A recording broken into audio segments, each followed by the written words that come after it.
계속해서 압력이 반복적으로 가해질 때 동그란 튀는 핵이 만들어지게 됩니다. 그 아래에 아주 프레쉬한 사마귀를 냉동 치료를 해야 그 효과가 훨씬 더 커집니다. 냉동 치료를 했음에도 불구하고 치료에 저항하는 그런 사마귀들이 있습니다. 그래서 이런 경우에는 혈관 레이저인 V빔 레이저를 이용하기도 합니다.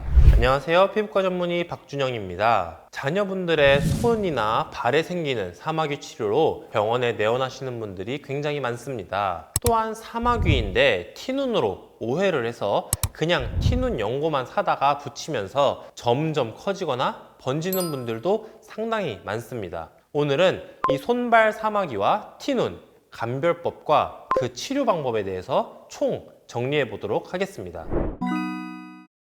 사마귀와 티눈은 그 원인이 다릅니다. 사마귀는 HPV라고 하는 사람 인유두종 바이러스에 의한 피부 감염으로 생기는 피부 질환입니다. 대부분 어린 나이에 잘 생기고 보통 10세에서 15세 사이에 많이 발생하는 것으로 알려져 있습니다. 사마귀는 우리 몸 어디에나 생길 수 있지만 사마귀 바이러스가 손상된 피부로 침투가 되기 때문에 손을 물어뜯는 습관을 가진 사람이나 손을 많이 쓰는 직업을 가진 사람들에게서 손발톱 주위로 사마귀가 잘 생깁니다. 자, 티눈의 원인은 지속적인 압력, 프레셔입니다. 우리가 많이 걸을 때 불편한 신발을 신는 경우 반복적으로 쓸리는 피부는 두꺼워지기 마련이고, 이 두꺼워진 피부에 계속해서 압력이 반복적으로 가해질 때 동그란 튀는 핵이 만들어지게 됩니다. 두꺼운 굳은 살만 있을 때에는 통증을 느끼는 경우가 그렇게 많지는 않지만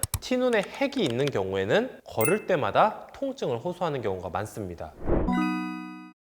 사마귀 치료의 가장 기본은 냉동 치료입니다. 영하 197도의 액체 질소를 이용하여 사마귀 부위에 동상을 입히는 치료입니다. 동상을 입히게 되면 사마귀에 감염된 피부는 괴사되어서 죽고, 아래에서 사마귀에 감염되지 않은 새 피부가 자라나와서 위에 감염된 피부를 밀어내는 원리로 치료를 하는 것이죠. 자, 근데 이게 한 번에 치료가 잘 되냐? 그건 아니고요. 보통 2주에서 4주 정도 간격으로 여러 번 치료가 필요한 경우가 많습니다. 바이러스에 감염되지 않은 새살이 자라나와야 하는데 사마귀 바이러스가 남아있는 경우가 많기 때문이죠. 사마귀 냉동 치료에서 제가 가장 중점적으로 강조하는 부분은 바로 기본을 지키자입니다. 사마귀 냉동 치료의 기본은 과각화된 사마귀의 윗부분 병변은 칼로 도려내고 그 아래에 아주 프레쉬한 사마귀를 냉동 치료를 해야 그 효과가 훨씬 더 커집니다. 위에 과각화된 부분을 냅둔 채로 바로 그냥 냉동 치료를 하게 되면 그 효과가 아무래도 반감되겠죠. 그럼 어느 정도의 이 쉐이빙이 적절한가에 대해서 말씀을 좀 드릴게요. 사마귀에 감염된 피부 조직은 조직 검사를 하게 되면 아래쪽에 혈관이 아주 풍부하게 발달되어 있습니다. 그래서 깎아보게 되면 검은색 점들이 이 깨가 박힌 것처럼 이렇게 박혀 있는 경우가 많은데, 이 검은 깨가 보이면 약간 피가 날 수 있습니다. 그래서 딱 피가 날 듯 말 듯한 그 지점까지 쉐이빙을 해주는 것이 적절하다라고 볼 수 있습니다. 그래서 이제 저희 병원에서 사마귀를 치료하신 분들은 다 조금씩은 피가 나게 됩니다.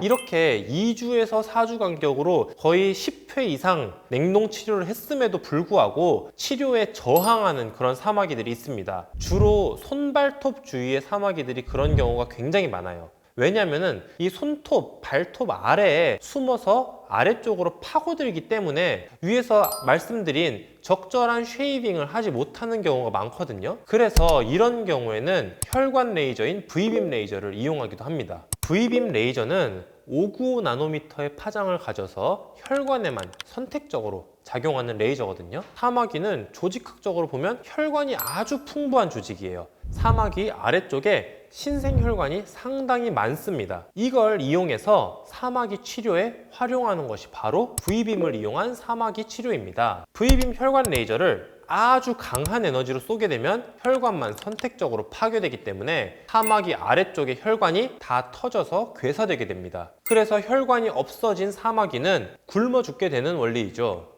이 치료법은 냉동 치료에 저항하는 사마귀에 있어서 큰 효과를 보인다고 알려져 있기 때문에 냉동 치료로 잘 치료가 되지 않는다고 해서 치료법이 없는 게 아니다 이렇게 생각하시면 될 것 같습니다.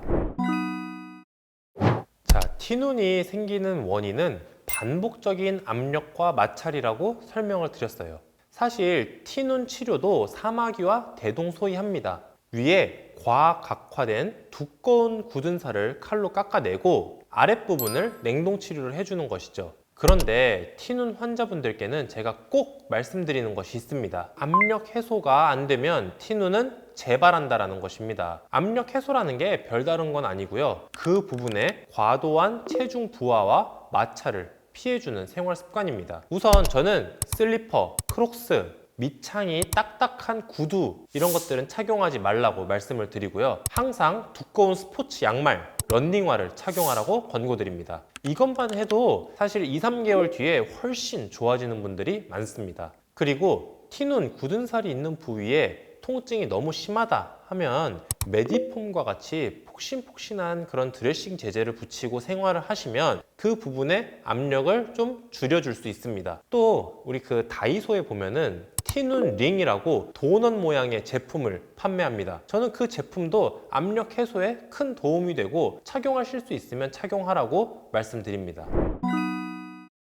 모든 피부 병변은 의사가 신경을 쓰는 만큼 빨리 좋아진다라고 저는 믿습니다. 사마귀 환자가 오면 과각화된 그런 병변을 적절하게 쉐이빙을 해주고 정확한 시간 동안 냉동 치료를 시행한다면 그 병원은 아주 훌륭한 병원이라고 저는 생각을 합니다. 또한 치료에 저항하는 사마귀도 염두를 해두고 V빔 레이저까지 구비가 되어 있다면 금상첨화라고 말씀드릴 수 있습니다. 자, 오늘은 이렇게 사마귀와 티눈의 감별법 그리고 각각의 치료에 대해서 알아보았습니다. 이상 피부과 전문의 박준영이었습니다. 감사합니다.